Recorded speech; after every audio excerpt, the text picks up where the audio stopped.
Hi mga trupang gala, samahan niyo pala ako sa aking next chapter sa aking vlog.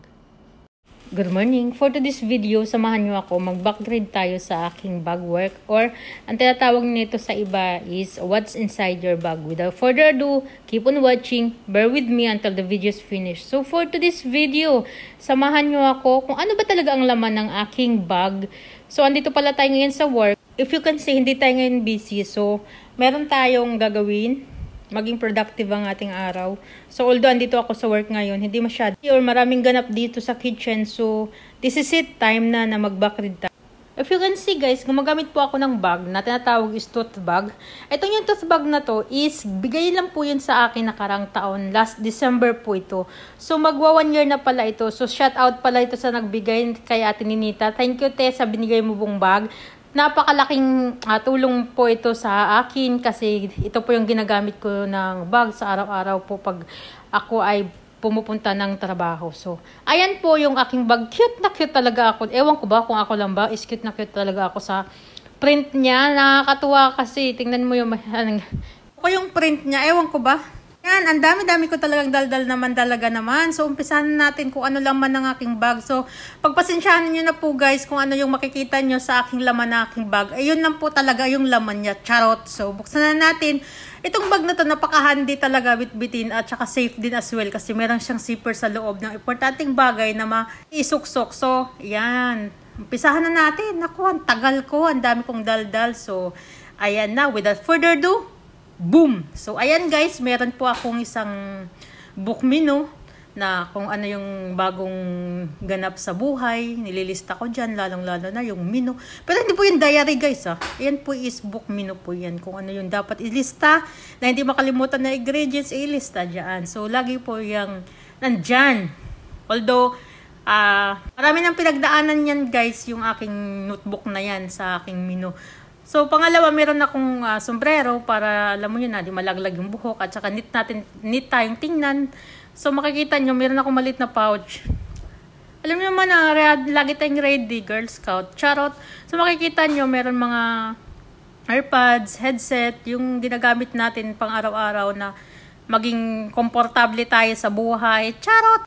So, andyan lang nilagay ko lahat para isang hublutan lang, para sangkuan lang at madali nating makita kung anong kailangan natin sa loob ng bag. So, ang aking AirPods nilalagay ko sa isang maliit na packet para hindi magasgasan. So, ayan ang aking first small pouch ever. Ever. So, second naman, meron din ako namang maliit na pouch. So, kung nakikita nyo, meron akong tie na sa hair. Kasi kailangan natin yan. Pag nagluluto, ayaw natin. Best na masisanti tayo dahil sa buhok. Charot. So, kung makikita nyo, meron akong perfume. Yung yan, pang malakasan yan. Nakakahilo. So, meron akong glasses. Kailangan natin na may glasses. In case of emergency, may makita tayo. So, kung makikita nyo yan, nabili ko pala yung siya ng lip balm na yan sa Miniso, sa Salmia. May partner yan siya na tawag nun yung hand cream. So, meron akong lipstick na pang cheek and lips, pang fresh retouch. Kung meron ng stress na sa kitchen, charot. So, meron akong cord. And punyi, mas na yun, meron pa pala akong socks guys na nandun sa loob ng bag ko. Hindi ko pa pala nakuha at nalabahan. Ayan, yun na yun. Ayan, meron din naman akong adapter. Adapter ba tawag yan? So, ayan yung pouch. Yung pouch na yan is meron niya pang essential talaga yan. Meron siyang pads. Alam nyo naman, di ba? Kailangan natin Girl Scout sa pagdating sa ganyan. So, meron akong pads. Tapos, tissue. Tapos, nisiksi ko pala dyan ang aking medicine. Tsaka meron din akong gum para fresh naman tayo at papaano. Charot! So, if you can see, organized talaga siya. Pero sometimes, pag tinamad ako, ay, bahala dyan. So, ayan yung sinasabi ko kanina is hand cream. Malapit na maubos. Baka naman, ang flavor pala niyan is vanilla. Baka naman vanilla. Ayan, hand cream. Although, hindi yan siya mabango, pero napakasarap sa kamay. Malambot. Hindi masyadong magkakaroon ng kalyo yung kamay mo. Kaya lagi nating tandaan, pag tayo nagtrabaho sa kitchen, kailangan natin malambot ang kamay natin. Charot! So, yan naman na yung wallet ko is may laman yan is barya. Barya, importante yung barya natin dito kasi kailangan natin magbayad sa bus.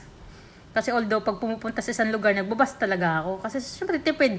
So ayan naman, nakakatawa naman yan. Yan siya, sa socks ko talaga yan siya. Tapos, nainis ba ako ba? Nalaglag kasi yung isang design na yan na parang uod. Ang ginawa ko, inalis ko na lang yung dalawa para hindi naman mag-isa yung isa. Oh. Di ba para at least kahit paano magkasama sila, wala silang iwanan. Charot! So ayan, humuhugot na naman si Inday. So, ano pa ba? Ay, nako, di pala madali mag-voice over eh. Okay, proceed for the next. So, next, what is that? Ang tagal ni Inday Max pala yan. Galing yan sa galing yan kay Ate Marian yan. Tapos meron tayong wallet. Kailangan natin meron wallet everyday kasi nandyan yung ating mga importanteng bagay na kailangan nating ingatan in case of emergency, checking sa mga police o kailangan na in case of emergency, meron ka may pakita na documents. So, ayan, kung nakikita nyo, napaka-cute na bag na yan. So, although iningatan ko talaga yan siya, tsaka napaka-handy at safe din as well. Dahil, alam nyo, bakit meron siyang zipper. So, kung kayo is na-enjoy kayo sa aking backgrade, salamat naman kung ganun, charot. So, if you can see, yan lang po ang yung laman ng ating bag. At sana, huwag nyo nang pansinin yung socks ko. Although hindi pa yan nalalabahan yung socks ko, bahala dyan. Buti nakita ko ngayon. Pagdating ko mamaya sa last namin sa room namin, alisin ko yan para malabahan na yan natin. Pero hindi yan hindi yan mabangsit char. So bahala yan dyan. So thank you for watching and please support to my video.